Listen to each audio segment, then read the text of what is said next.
You ever look in the mirror and think, it's not bad, but why does my jaw look so heavy? Most of us don't talk about it.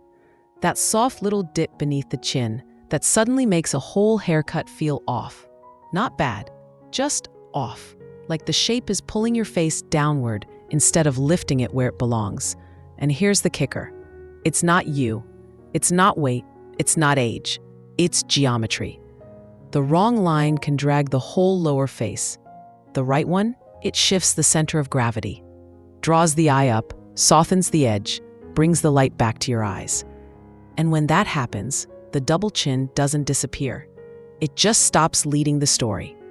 There's one cut in this list that lifts from the crown, not the sides, and it changes the entire silhouette, quietly, cleanly. Where are you tuning in from? I love seeing how many women are choosing shape over shame. One smart cut at a time. And the first one, it's sharper than it looks, in the best way possible. Style 1, the angled bob with tucked layers. Some haircuts force the face into a box. Clean edge, sharp line, heavy at the jaw. If you've ever felt like a bob made your chin the star of the show, it probably did. The problem isn't the length, it's the direction. This angled version changes that from the moment it's cut. The shape moves from high at the nape to longer around the chin, but the key is how it travels, diagonally, not vertically. That tilt shifts the visual center of gravity forward, pulling the eye away from the lower face. A fuller chin doesn't disappear, it just loses its spotlight. Then come the tucked layers, subtle, inward curves that sit just under the line of the jaw, not on top of it. They don't add weight. They remove visual bulk by creating space between the cut and the neck. That space matters more than most realize. When the neckline is tight and flat, it creates drag. When it's lifted slightly and allowed to arc, the whole head looks lighter. The silhouette sharpens, but never stiffens. This cut adapts well to different face shapes. On a rounder face, letting the front angle past the chin adds quiet length without stretching anything unnaturally. On a square face, beveling the tips helps soften the corners while keeping the structure. And if you wear glasses, the forward sweep lines up beautifully with your frames. No crowding, no competition. Even color enhances the architecture. A subtle drop shadow, a half shade darker underneath the tucked curve, gives the illusion of depth and contour. It's not about highlights, it's about direction. Light on top, shadow below. The result is a neck that looks longer, a jaw that feels lighter, and a cut that moves with you, not against you. It's not trying to erase anything. It just shifts the whole equation. And the next one? It doesn't glide forward. It floats outward with just the right kind of chaos. Style 2, the shoulder-grazing shag with soft curtain bangs. You'd think longer layers mean softness, and they do. But softness without movement, that's where things go stale. Most medium cuts try to keep the peace. Same length, neat shape, everything sitting safely below the chin. But when the jawline starts to soften, that safety turns into stagnation. The lower face holds too much weight, and the whole shape starts to droop. This shag doesn't fix that by lifting. It fixes it by breaking the rhythm. The layers aren't even. They're stacked, floated, and split just enough to keep the eye moving. And that's the key. When hair moves, attention moves with it. And it doesn't stop at the chin. It circles. It travels. It opens space that didn't seem to exist before. The curtain bangs are part of that same logic. They don't cover the forehead. They break it. Each side falls just enough to lead the eye toward the cheekbones, redirecting the focus up and out. And since they're soft and parted, not blunt or heavy, they don't compress the face. They lift it in slices. What makes this shag so effective on women with fuller lower faces isn't that it hides anything. It reframes everything. Instead of dragging the visual line down, it scatters it. From a profile view, the layering gives subtle lift around the crown and softness near the neck, which means no bulky weight pulling down your silhouette. This cut is especially smart for women whose hair has lost density but still has movement. Those long, shaggy layers build shape without bulk. On rounder faces, you can keep the outer layers longer and closer to the collarbone to stretch the shape. On narrower ones, trimming them slightly higher adds width just above the jaw. Either way, the effect is organic, like the hair just happens to fall in the most flattering way possible. Color plays an even bigger role here than you might expect. When soft, face-framing highlights are placed just behind the bangs, not directly on them, the light filters through as you move. That depth adds dimension, especially on camera or in natural light, and makes the layering look intentional, not frayed. And unlike older shag cuts that relied on big blowouts or curling wands, this version thrives on air. Let it dry naturally, scrunch in some light cream or salt spray, and the texture does the work. What you get isn't volume, it's space. Space around the face, at the crown, and under the chin. It's not the kind of cut that sits still, and that's exactly why it works. But the next one doesn't shift or scatter. It recalibrates, and suddenly the whole face clears up. Style 3. The textured midi with a side part. Mid-length hair has a way of looking safe, like it's trying to please everyone. Even layers, neat outline, balanced part. But when your face carries weight in the lower half, all that symmetry does is underline it.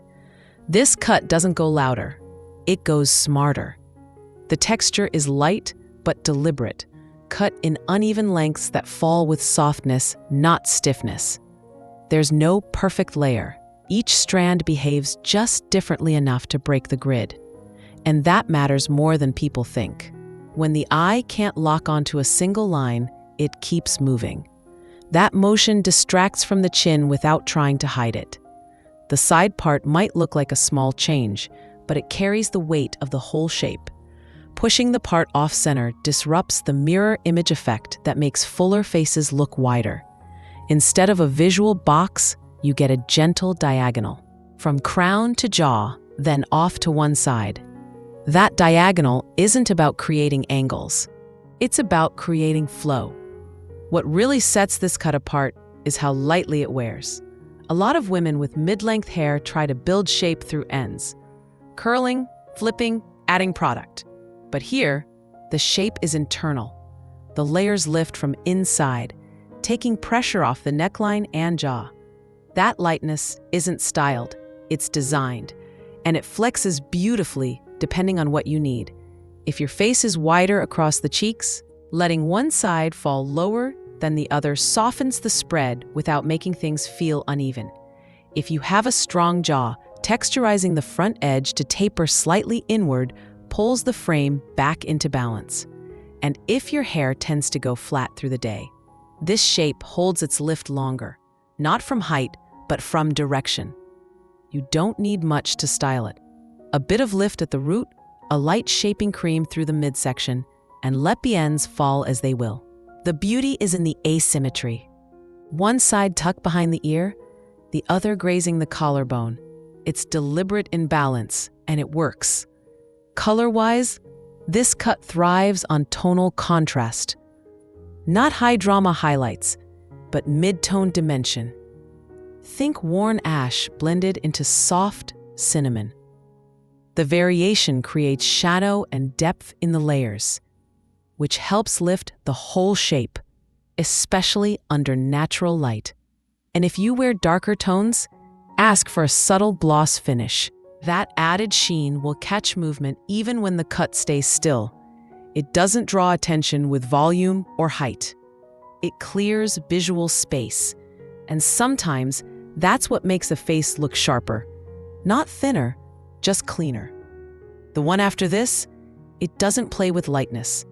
It builds from the base and lifts everything above it. Style 4. The lifted crown pixie with side-swept fringe. Short cuts have a reputation: efficient, clean, maybe a little severe. But if you've ever worn one with a fuller jawline or soft neckline, you know the real danger. Collapse.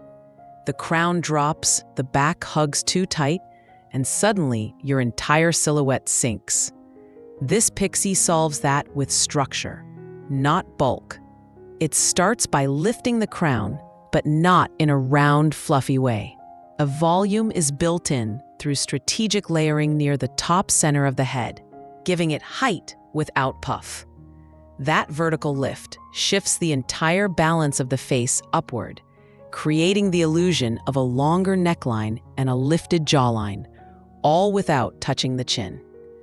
The side-swept fringe plays an equal role. Instead of covering the forehead, it crosses diagonally, leading the eye from the crown to the cheekbone in one clean, continuous motion.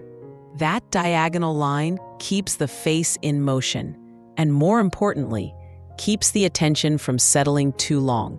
From the profile view, this cut is all curve and countercurve. The crown rises slightly, the back tapers close but never flat, and the neckline narrows inward. That taper is crucial. When the back of the head collapses or hugs too tightly to the neck, it creates visual weight right where most women are trying to lighten. This version does the opposite. It creates a natural arch, a rise, a fall, and a clean exit. You don't see the lift at first, but when you turn your head, it's there, shaping the entire silhouette. Adaptability is one of the cut's hidden strengths. If your face is more oval or narrow, a slightly shorter fringe opens up the face while keeping the lift. For rounder shapes, letting the fringe fall lower and curve into the cheek adds contour. And if you've got any natural texture, wave, cowlick, or bend, don't fight it. The crown's internal structure is designed to work with movement, not against it. Color brings even more life into the shape. Instead of brightening the whole head, add subtle lightness only through the top section. A soft champagne or ash mocha 2 shades up from your base. That gradient catches light only where the cut lifts, amplifying the built-in height. And at the neckline, keep it deep and solid. That contrast creates the illusion of a sleeker, more sculpted nape, which supports the visual lift above. This pixie isn't short for the sake of being short. It's cut with direction, flow, and architectural control. No helmet, no sudden stops. And the last one? That one's not about architecture. It's about extension, and where the whole face begins again. Style 5. The collarbone-length layered lob with face framing highlights. Some cuts do everything right, in theory. Nice length, blended layers, nothing harsh. But they still vanish. The shape fades into the background, the face does all the work, and somehow everything looks heavier than it is. This lob doesn't try to stay quiet. It adds contrast, carefully, precisely, and that's what gives it presence.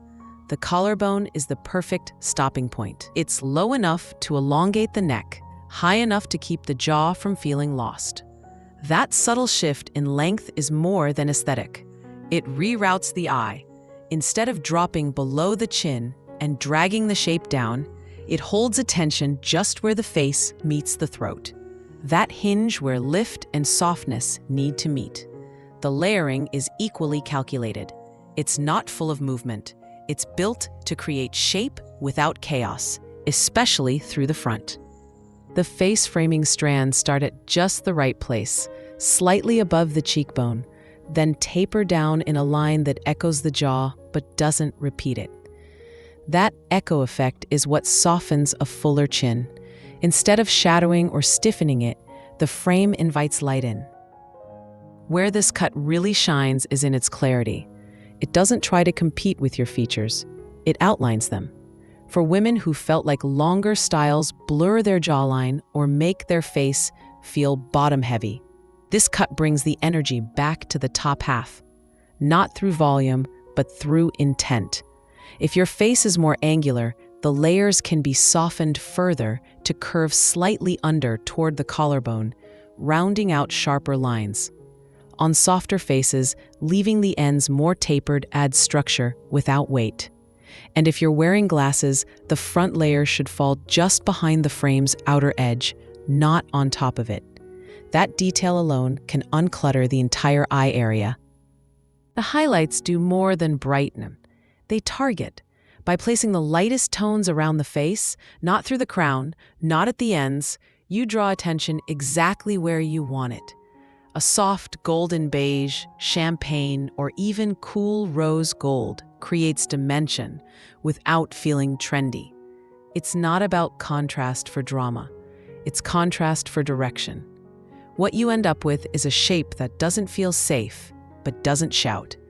It lands somewhere in between, confident, grounded, and designed with just enough edge to hold its own. And now that we've traveled through softness, structure, and shift, let's talk about what it all adds up to. Not every haircut is about change. Some are about choosing what to carry forward and what to quietly let go. When you stop trying to shrink or hide the face and start sculpting around it instead, everything feels different. The tension eases. The lines soften. The chin doesn't vanish, but it doesn't have to explain itself either. A good shape doesn't draw attention to what you used to be. It moves with who you are now, steady, clear, and unapologetically present.